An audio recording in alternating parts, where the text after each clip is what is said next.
Yesterday, we were talking all about a ransom deadline. That deadline was 5 p.m. Mountain Time. TMZ reports the deadline has passed without any payment. TMZ executive producer Charles Latibeaudiere joins me. Nice to see you again, Charles. And what do you make of these tapes today? What do you see?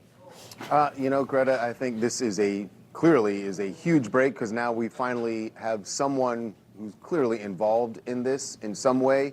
The fact that they showed up right before we know the camera was disabled, and, with their face covered, heavy-duty gloves on, the efforts to cover up the camera. This is clearly someone who's involved. But I got to tell you, we're a little puzzled by something in this video. While they have this backpack, presumably with tools used for the caper, there's a gun, and the face is covered, so it looks like they planned this out well. Except, how did they not know that there was going to be a camera at the door? Like, that just seems like the most basic thing that you would expect, and that you would show up ready to cover that, or to back up to the camera and then cover it with something. It just seems like it's clear that they had thought this out. There was some plan, but the most basic thing they forgot. And I guess this is what law enforcement always counts on, right? That criminals are dumb, and that they're going to make that one mistake that hopefully the police can capitalize on. Well, what strikes me is that sweater the person is wearing, I think it's a man. I mean, I know people are saying we don't know if it's a man or a woman. It looks pretty much like a man to me. That has the long zipper down the front that's someone might recognize. Whoever did this, and assuming that Nancy Guthrie is live, has had to babysit her for the last 9 or 10 days. You can't just leave someone in a room.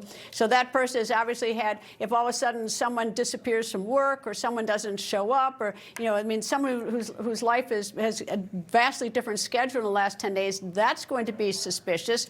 Someone may recognize that ski cap, but that backpack, that's also something someone might recognize. What's in there? Rope? If it's rope and he went inside and tied her up, he's got his DNA all over the room. Mm-hmm. Except, well, the only thing I'd say about the DNA, although who knows when they put that rope in there, but they did show up with those heavy-duty rubber gloves on. So another sign that they came intending to do something nefarious there. And I agree with you. I mean, we've been calling on the website saying that this is a man. We can, not only just from the build, but also you can see that there's facial hair above his lip and below his lip. So there's either a full beard or a goatee going on there. I just don't know, while they clearly have a plan, they didn't have the basic thing down that there was going to be a camera. But you get a good look at his eyes also. You get a very good look at his eyes. And I think that is, someone may recognize that. I think this is a huge break now, because now, instead of the internet doing what it does, which is coming up with all sorts of theories and speculating, now the internet can look at this and say, I recognize something here. And yes, the FBI and the police are going to get flooded with, probably 98% of the tips they're going to get are not going to lead to something. But it's that 2% that they're hoping to get that breaks the case.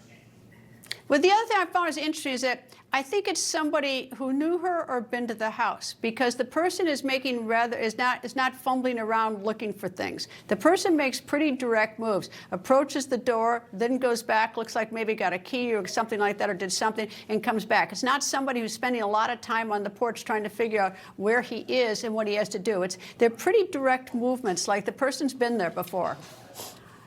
I would assume that. That's what I've been assuming all along, that it was someone, that had some contact with her. I've heard FBI profilers say that generally it is someone who's had contact or knows the victim.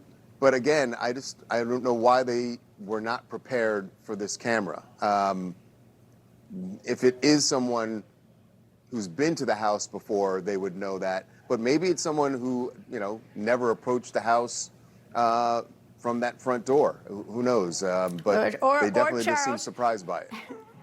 Charles, I was a criminal defense lawyer for years, and some of my clients did the dumbest things that you never you think, like, why didn't you plan for that? But whatever. Anyway, Charles, TMZ is really doing a great job on this. Thank you for joining me, Charles. All right, you got it. Anytime, Greta. Thanks.